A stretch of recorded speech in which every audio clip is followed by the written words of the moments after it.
S C او کا نئے اقتصادی ڈائیلاگ شروع کرنے پر اتفاق، تنازعات اور اختلافات کو مذاکرات کے ذریعے حل کرنے کا اعادہ۔ پاکستان میں شنگھائی تعاون تنظیم سربراہی اجلاس کا کامیاب انعقاد۔ شنگھائی تعاون تنظیم کے 23ویں سربراہی اجلاس کا مشترکہ اعلامیہ جاری۔ رکن ممالک نے 8 دستاویزات پر دستخط کر دیے۔ پاکستان، کرغزستان، بیلاروس، قازقستان، روس اور ازبکستان کی چین کے بیلٹ اینڈ روڈ اقدام کی حمایت۔ انسداد دہشت گردی کے علاقائی کمیٹی اور ایس سی او سیکریٹریٹ سے متعلق دستاویزات پر دستخط۔ غیر امتیازی اور شفاف تجارتی نظام کے قیام کی ضرورت پر زور دیا گیا۔ یورپ اور ایشیا کے درمیان بہتر اقتصادی اشتراک کی ضرورت پر زور۔ گرین ڈیولپمنٹ، ڈیجیٹل اکانومی، تجارت اور سرمایہ کاری بڑھانے پر اتفاق کیا گیا۔ رکن ممالک میں جاری سرمایہ کاری منصوبوں کے لیے ڈیٹا بینک بنانے کی تجویز بھی دے دی گئی۔ تنظیم کے بجٹ کی منظوری بھی دے دی گئی۔ پاکستان نے ایس سی او کی سربراہی روس کے سپرد کر دی۔ اختتامی خطاب میں وزیر اعظم شہباز شریف نے تنظیم کے مشترکہ مقاصد کے لیے پاکستان کے عزم کا اعادہ کیا۔ اجلاس کے اختتام پر عالمی رہنماؤں کی آپس میں غیر رسمی گفتگو۔ تمام رکن ممالک نے سمٹ کے کامیاب انعقاد پر پاکستان کو مبارکباد دی۔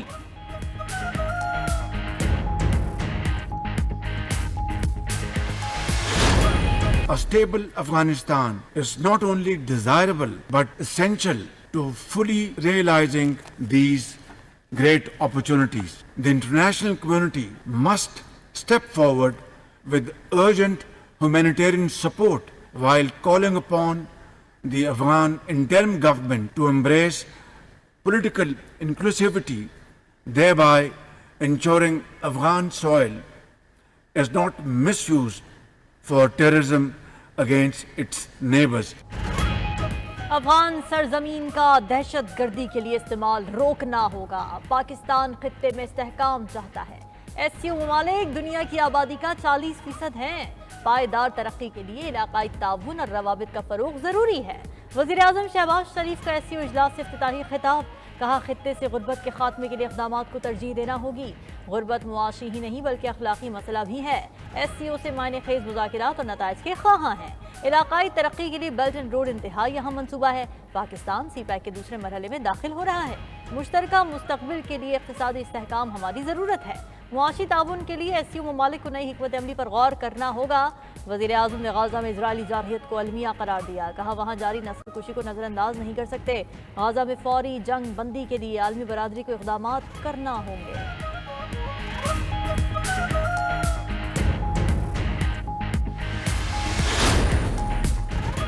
ایس سی او اجلاس کی کامیاب میزبانی پر بھارت بھی پاکستان کا معترف۔ بھارتی وزیر خارجہ جے شنکر نے پاکستان کو ایس سی او کی صدارت سنبھالنے پر مبارکباد دی۔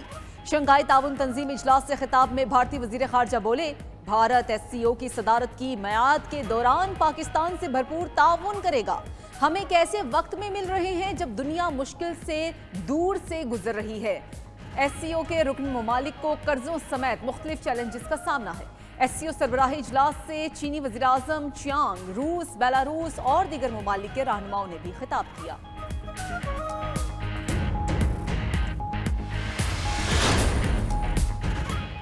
ایس سی او اجلاس میں پاک بھارت وزراء خارجہ کی غیر معمولی ملاقات۔ وزیر اعظم شہباز شریف کی طرف سے دیے گئے زہرانے میں نائب وزیر اعظم اسحاق ڈار اور بھارتی وزیر خارجہ جے شنکر ایک ساتھ بیٹھے۔ ذرائع کے مطابق بھارتی درخواست پر دونوں وزراء خارجہ کو اکٹھے بٹھایا گیا۔ زہرانے کے موقع پر دونوں وزراء خارجہ کے درمیان خوشگوار انداز میں گفتگو بھی ہوئی۔ ایس سی او اجلاس میں شرکت کے بعد بھارتی وزیر خارجہ جے شنکر واپس چلے گئے۔ جے شنکر نے شاندار میزبانی پر حکومت پاکستان کا شکریہ ادا کیا۔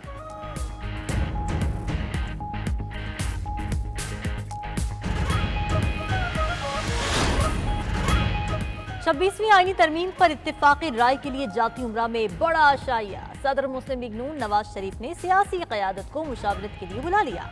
آئینی ترمیم کے لیے رکھی اہم بیٹھک میں شرکت کے لیے صدر مملکت آصف علی زرداری لاہور پہنچ گئے۔ بلاول بھٹو کے ساتھ کچھ دیر میں نواز شریف کی رہائش گاہ جائیں گے۔ وزیر اعظم شہباز شریف کی جاتی عمرہ میں آئینی ترمیم کے لیے ہونے والے اہم اجلاس میں شرکت۔ سربراہ جے یو آئی مولانا فضل الرحمان بھی جاتی عمرہ میں موجود۔ وزیر قانون اعظم نذیر دارڑ، وزیر داخلہ محسن نقوی اور اٹارنی جنرل بھی اجلاس میں شریک۔ سیاسی بڑوں کی ملاقات میں مجوزہ 26ویں آئینی ترمیم کے مسودے کو حتمی شکل دی جائے گی۔ تینوں جماعتوں کے درمیان آج مشترکہ مسودے پر اتفاق رائے کا امکان۔ پیپلز پارٹی اور جے یو آئی کا آئینی مسودے پر اتفاق رائے ہو چکا ہے۔ آئینی ترمیم کے لیے 4 سیاسی جماعتوں کے مسودے یکجا کر دیے گئے۔ ذرائع کے مطابق پارلیمان کی خصوصی کمیٹی کے اجلاس میں نون لیگ، پیپلز پارٹی، JUI اور ANP کے مجوزہ ڈرافٹ یکجا کیے گئے۔ مشترکہ مجوزہ ڈرافٹ جاتی عمرہ اجلاس میں پیش کیا جائے گا۔ کمیٹی چیئرمین خورشید شاہ کہتے ہیں BNP اور بلوچستان عوامی پارٹی نے بھی اپنے ڈرافٹ دیے ہیں۔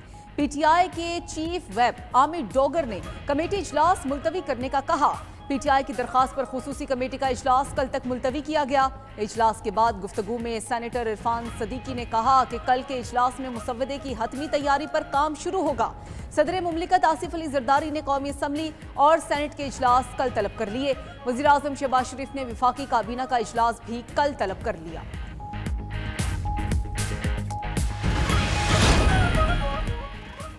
حکومت آئینی پیکج کے حوالے سے مسلسل جھوٹ بول رہی ہے۔ ابھی تک اصل مسودے کو چھپایا گیا ہے۔ ہمیں پتہ چلا ہے ان کا جو پرانا مسودہ تھا وہی برقرار ہے۔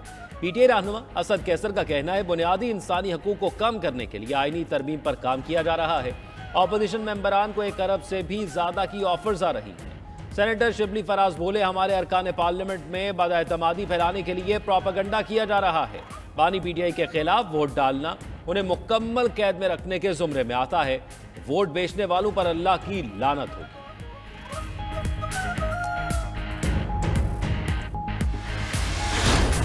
For hosting such a high quality meeting and a significant contribution to its success. Here I'd like to extend my warmest congratulations Pakistani side for successfully hosting the SCO meeting of the Council of Heads of Government for the first time. Shanghai تعاون تنظیم اجلاس کے کامیاب انعقاد پر پاکستان کو مبارکباد پیش کرتا ہوں۔ سیکریٹری جنرل SCO جانگ منگ نے کہا کہ پاکستان نے SCO اجلاس کے انعقاد کے لیے بہترین اقدامات کیے۔ اجلاس میں آستانہ سمٹ کے لیے گئے فیصلوں پر بھی غور کیا گیا۔ SCO اجلاس ختم ہوتے ہی غیر ملکی وفود کی روانگی۔ وفاقی وزیر حسن اقبال نے چینی وزیر اعظم لی چیانگ کو رخصت کیا۔ اس موقع پر گفتگو کرتے ہوئے لی چیانگ نے کہا کہ وہ دوبارہ پاکستان آئیں گے۔ پاکستان چین کا فولادی بھائی ہے۔ شاندار میزبانی پر پاکستانی عوام اور وزیر اعظم شہباز شریف کا شکریہ ادا کرتا ہوں۔ بیلاروس، قازقستان، تاجکستان کے وزراء اعظم بھی واپس چلے گئے۔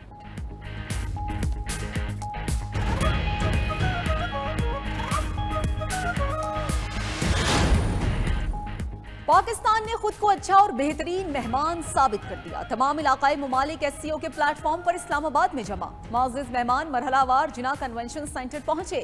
وزیر اعظم شہباز شریف اور نائب وزیر اعظم اسحاق ڈار نے معزز مہمانوں کا خیر مقدم کیا۔ اجلاس میں شریک ممالک کے رہنماؤں نے گروپ فوٹو بھی بنوایا۔ اجلاس کی سائیڈ لائن پر وزیر اعظم شہباز شریف سے روسی ہم منصب کی ملاقات، باہمی دلچسپی کے امور اور 2 طرفہ تعاون پر تبادلہ خیال کیا۔ پاکستان اور روس کے وزراء کی ملاقات میں مواصلات کے شعبے میں باہمی تعاون پر تبادلہ خیال اور نئے منصوبوں پر غور کیا گیا۔ روسی ڈپٹی ٹرانسپورٹ وزیر نے پاکستان کی کمیونیکیشن سیکٹر میں سرمایہ کاری میں دلچسپی کا اظہار کیا۔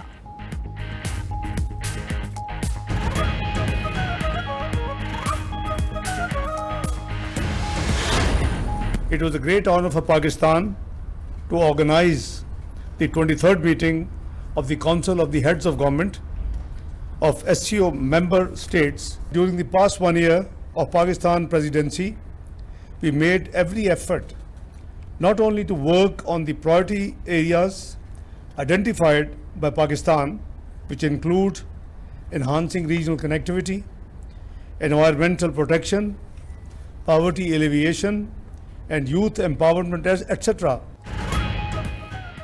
SCO کی میزبانی پاکستان کے لیے اعزاز کی بات ہے۔ سمٹ میں اہم فیصلے کیے گئے۔ نائب وزیر اعظم اور وزیر خارجہ اسحاق ڈار کی نیوز کانفرنس۔ SCO اجلاس کا اعلامیہ 1 سال کی محنت کا نتیجہ قرار دے دیا۔ کہا پائیدار ترقی کے لیے متعدد تجاویز کو منظور کیا گیا۔ مشترکہ اعلامیہ معیشت، تجارت، کنیکٹیوٹی اور ٹیکنالوجی سمیت اہم ایشو کا احاطہ کرتا ہے۔ SCO سربراہوں نے انٹرنیشنل ٹریڈ میں رکاوٹوں پر تحفظات کا اظہار کیا۔ وزیر اطلاعات عطا طارڑ نے کہا پاکستان نے شنگھائی تعاون اجلاس کے لیے بہترین انتظامات کیے۔ ہم نے دنیا کو باور کرایا ہم ایسے فورم کی میزبانی کر سکتے ہیں۔ غیر ملکی مندوبین پاکستان سے اچھا تاثر لے کر گئے۔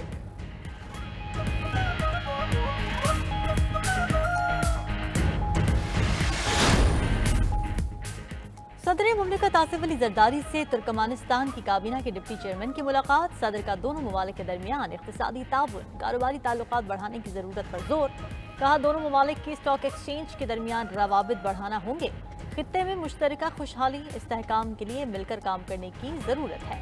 صدر مملکت نے تاپی گیس پائپ لائن منصوبے کے جلد تکمیل کے عزم کا اعادہ کیا۔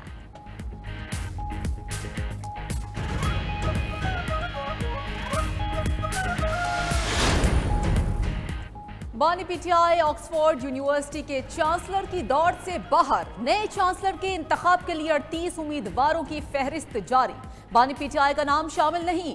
نئے چانسلر کے انتخاب کے لیے آن لائن ووٹنگ کے پہلے مرحلے کا آغاز 18 اکتوبر سے ہوگا۔ سب سے زائد ووٹ لینے والے 5 امیدوار اگلے مرحلے میں جائیں گے۔ دوسرے مرحلے کا آغاز 18 نومبر سے ہوگا۔ یونیورسٹی نے چانسلر بننے کی فہرست میں شامل امیدواران کے بیانات بھی شائع کر دیے۔ برطانیہ کے سابق وزیر خارجہ ولیم ہیگ فیورٹ قرار۔ وفاقی کابینہ نے مزید 5 لاکھ میٹرک ٹن چینی برآمد کرنے کی منظوری دے دی۔ ذرائع کے مطابق چینی برآمد کرنے کی منظوری سرکولیشن سمری کے ذریعے گئی۔ چینی کی ریٹیل قیمت کا بینچ مارک فی کلو 145.15 روپے مقرر۔ قیمتیں مقررہ بینچ مارک سے بڑھنے پر چینی کی برآمد فوری منسوخ کر دی جائے گی۔ چینی کی برآمد شوگر ملز مالکان کی جانب سے پیداوار 21 نومبر سے شروع کرنے سے مشروط۔ شوگر ایڈوائزری بورڈ کو چینی کی باقاعدہ مانیٹرنگ کا ٹاسک دے دیا گیا۔ شوگر ملز مالکان یقینی بنائیں گے چینی کی فی کلو ایکس مل قیمت 140 روپے سے نہ بڑھے۔ ملتان ٹیسٹ میں پاکستانی اسپنرز کا جادو چل گیا۔ انگلینڈ نے دوسرے روز پہلی اننگز میں 6 وکٹوں پر 239 رنز بنا لیے۔ بین ڈکٹ کی 16 چوکوں کی مدد سے 114 رنز کی شاندار اننگز۔ انگلینڈ کو پاکستان کی پہلی اننگز کا اسکور برابر کرنے کے لیے مزید 127 رنز درکار۔ جو روٹ 34، اولی پوپ 29 اور زیک کرالی 37 رنز بنا کر آؤٹ ہوئے۔ جیمی اسمتھ 12 اور برائڈن کارس 2 رنز بنا کر کریز پر موجود۔ ہیری بروک 9 اور بین سٹوکس 1 رن بنا کر ہی پویلین لوٹ گئے۔ ساجد خان نے 4 اور نعمان علی نے 2 کھلاڑیوں کو آؤٹ کیا۔ پاکستانی ٹیم پہلی اننگز میں 366 رنز بنا کر آؤٹ ہوئی۔ وزیر اعلیٰ سندھ مراد علی شاہ سے اطالوی سفیر کی ملاقات، دو طرفہ تعلقات اور باہمی امور پر بات چیت کی گئی۔ ترجمان وزیر اعلیٰ سندھ کے مطابق ملاقات میں سندھ میں اطالوی زبان سکھانے پر اتفاق کیا گیا۔ مراد علی شاہ نے کہا سندھ اور اٹلی ثقافتی اعتبار سے لاجواب ہیں۔ ملاقات میں این ای ڈی یونیورسٹی اور اطالوی یونیورسٹی کے ساتھ باہمی تعاون پر گفتگو بھی ہوئی۔ وزیر اعلیٰ سندھ نے اطالوی کمپنیوں کو کراچی میں واٹر ٹریٹمنٹ پلانٹ لگانے کی دعوت دی۔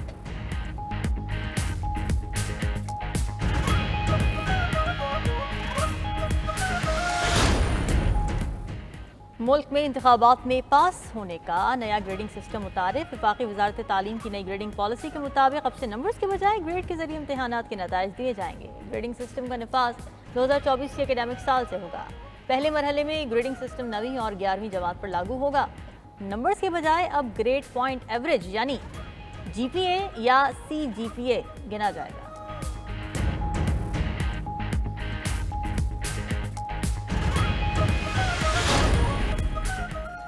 عمر عبداللہ نے مقبوضہ کشمیر کے وزیر اعلیٰ کا حلف اٹھا لیا۔ بھارتی میڈیا کے مطابق ریاستی انتخابات میں کانگریس اور نیشنل کانفرنس کا اتحاد کامیاب ہوا تھا۔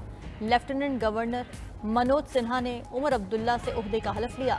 عمر عبداللہ نے دوسری مرتبہ مقبوضہ کشمیر کے وزیر اعلیٰ کا عہدہ سنبھالا۔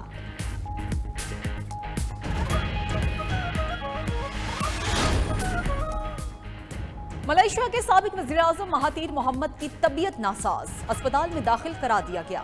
مہاتیر محمد کے مشیر کا کہنا ہے 99 سالہ مہاتیر محمد کی سانس کی نالی میں انفیکشن ہے، انہیں دل کے مسائل کا بھی سامنا ہے۔